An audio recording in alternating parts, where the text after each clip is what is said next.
Et cet invité, c'est Yasser Louati. Bonsoir. Bonsoir, monsieur. Vous êtes un militant des droits humains et des libertés publiques, président du comité Justice et Liberté pour tous. Et vous avez été, jusqu'en 2016, le porte-parole du collectif contre l'islamophobie en France. Exactement. Alors, les libertés publiques, en particulier celles des musulmans, sont menacées, selon vous, par la lutte contre le terrorisme en France, et notamment par l'état d'urgence, qu'il faut le rappeler, toujours en vigueur en France depuis les attentats de novembre 2015. Pour reprendre les propos de M. Jacques Toubon, défenseur des droits, 99% des mesures de l'état d'urgence ciblent les confessions musulmanes. C'est le rapport d'Amnesty International, d'Human Rights Watch. C'est un secret pour personne. Maintenant, le danger réside dans le fait que les musulmans ont été décrits comme l'ennemi intérieur, comme des gens, par exemple comme Manuel Valls. Ce qui se passe ensuite, c'est que par la diabolisation des citoyens de confession musulmane, on fait accepter des mesures autrement inacceptables, violation des libertés, perquisition abusive, rétention administrative, etc. Sauf qu'en retour, ces mesures, une fois qu'elles sont acceptées, elles sont appliquées à d'autres segments de la population. On l'a vu par exemple avec l'état d'urgence et sa brutalité en 2015 jusqu'à la mi-2016, puis ça a repris.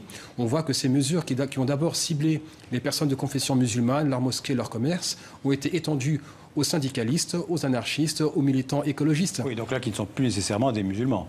Ça concerne toute la société. Exactement. C'est qu'en fait, le problème, c'est qu'on fait accepter ça en mettant ça sur le dos d'une population marginalisée pour ensuite le faire appliquer au reste de la population. Si on parle de l'islamophobie, des actes islamophobes, vous diriez qu'ils sont en augmentation en France ? Non, tous les rapports montrent qu'ils ont baissé. Le problème, c'est que nous n'avons aucune visibilité sur l'étendue réelle des actes islamophobes. On sait par contre que les discours islamophobes se sont complètement normalisés. On sait que maintenant, la laïcité, malheureusement, continue d'être instrumentalisée, alors qu'à la base, nous devons la protéger pour qu'elle continue à séparer le politique du religieux. Mais malheureusement, aujourd'hui, nous n'avons pas un État qui agit en amont pour prévenir toute forme de racisme, y compris l'islamophobie. Alors, vous avez parlé de la laïcité telle qu'elle est pratiquée en France. Est-ce qu'elle vous convient, cette séparation entre l'État et les églises, toutes les églises, les religions en fait, qui ne s'occupent pas de politique? Notre socle commun, c'est la laïcité. Ce qui pose problème, c'est qu'en fait, elle a été utilisée par des groupes de pression idéologique et qu'on est passé d'une laïcité constitutionnelle à une laïcité identitaire. C'est-à-dire on est passé d'une laïcité qui impose la neutralité religieuse de l'État à une laïcité qui impose la neutralité de l'espace public. Enfin, cette laïcité-là, elle ne s'applique pas partout. C'est simplement... on tente de la faire, justement. On tente de réinterpréter la laïcité. Il y a des intégristes de la laïcité. Des laïcards, exactement. Et c'est ce que, par exemple, Foreign Policy publiait comme le fondamentalisme laïcard français. Alors, est-ce qu'il faudrait supprimer, d'après vous, la loi de 2010 qui interdit la dissimulation du visage dans l'espace public ?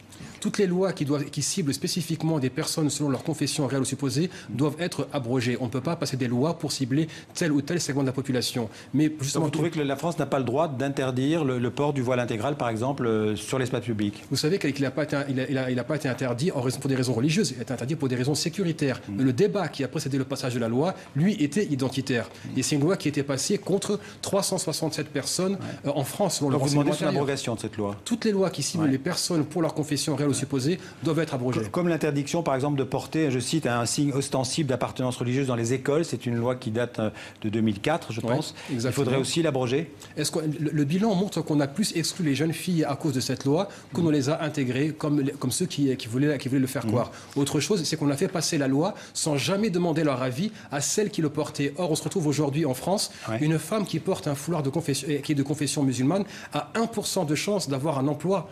Lorsqu'on est de confession musulmane en France, on a 4 fois moins de chances d'avoir un emploi. Donc on voit bien que ces débats identitaires qui ont abouti à des lois d'exclusion ne sont pas au service de la République, mais au contraire, servent justement à fragmenter le tissu social. Une question quand même, c'est aujourd'hui, on l'a vu, le 75e anniversaire de la rafle du Veldiv.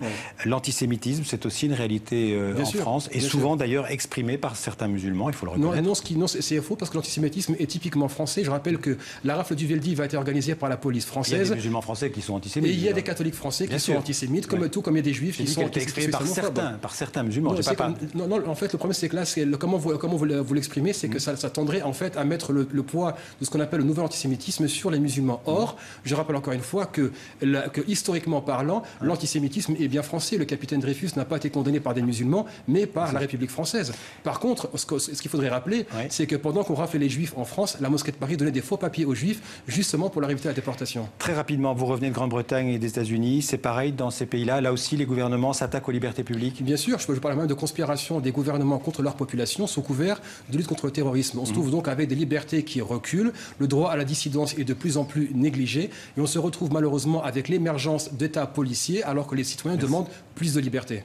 Merci Yasser Blouati d'être venu en parler donc sur le plateau du 64 minutes. Merci à vous. Merci à vous, monsieur.